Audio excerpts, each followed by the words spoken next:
The Northbrook Human Relations Commission held a public hearing to find out whether people wanted an Army surplus howitzer on the lawn of the Village Hall. Most people who spoke did not want the gun to become a symbol of their town. I've lived in Northbrook for 20 years and I've raised 3 sons. I honor the veterans of the foreign wars, and I feel that I am a blissful beneficiary of their terrible sacrifices, certainly from what we call the greatest generation and on forward to today. I taught school for 10 years, long enough that some of my earliest students have already come back from Iraq in pieces. So I honor and I support our soldiers, and I feel for them and their sacrifices. I also am an artist, and I'm very aware of the power of symbols. I had the opportunity of touring a palace 2 years ago in Prague, which was the seat of power for the Habsburg Empire. And over the gilded fence where you enter the palace, there was a statue of a huge figure clubbing an inferior figure. There was absolutely no doubt as to what that power was based upon. It was power based upon might. Do we really want to put a big gun next to our library, which is the seat of learning, and our government, which is the seat of democracy? We are not the Habsburgs. We are America. We are about democracy. And the people who sacrificed for that, I believe, should be honored, absolutely, with memorials, but they should be honored with symbols of life, of the positive values that they sacrificed for, not symbols of death. With our 3 sons, my husband Ted and I have toured Arlington Cemetery in Washington and all the veterans' memorials there. They are dignified places of reverence and honor, with walls and columns and wreaths cut in stone, not weapons. I feel that symbols are very powerful, and they speak loud and clear to our children. And a cannon next to our village hall says loud and clear to our kids that a gun, a symbol of death, is what counts in Northbrook. And I really don't think that is the symbol we want to send.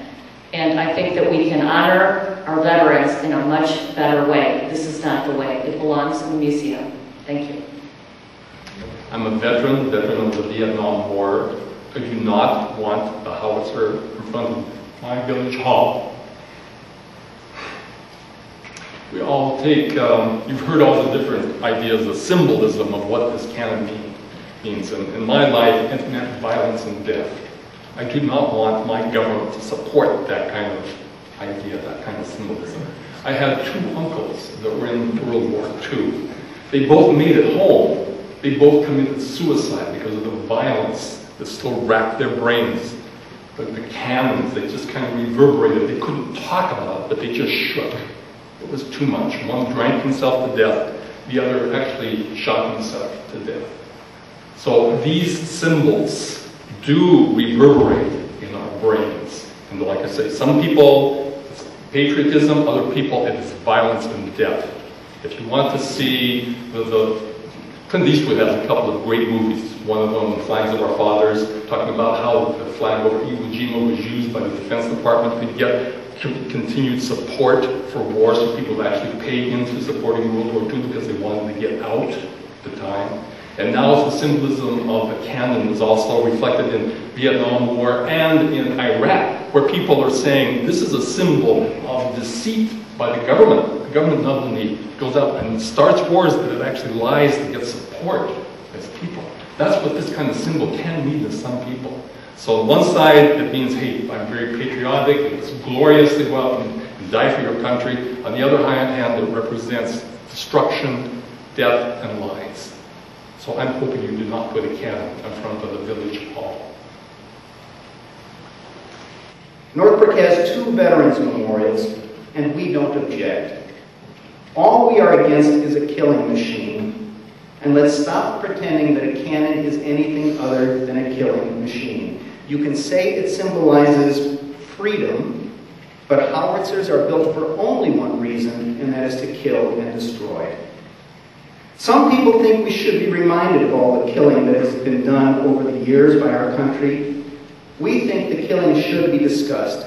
but in history classes, not celebrated at a memorial outside of the classroom. We would rather be inspired by the prospect that our country may yet find a way to become a peaceable country. We already have a symbol of freedom at each of our veterans' memorial, the American flag. Is anyone going to stand here today and say that flag is not an adequate symbol of freedom? Does anyone look at the American flag and say it doesn't symbolize freedom as well as a cannon does? Any country can have a cannon. Dictators have cannons. Only one country has the stars and stripes. One member of the local American Legion post explained what the cannon meant to him. And the cannon just means freedom. It means freedom because if you don't believe in freedom, we'll blow off your head.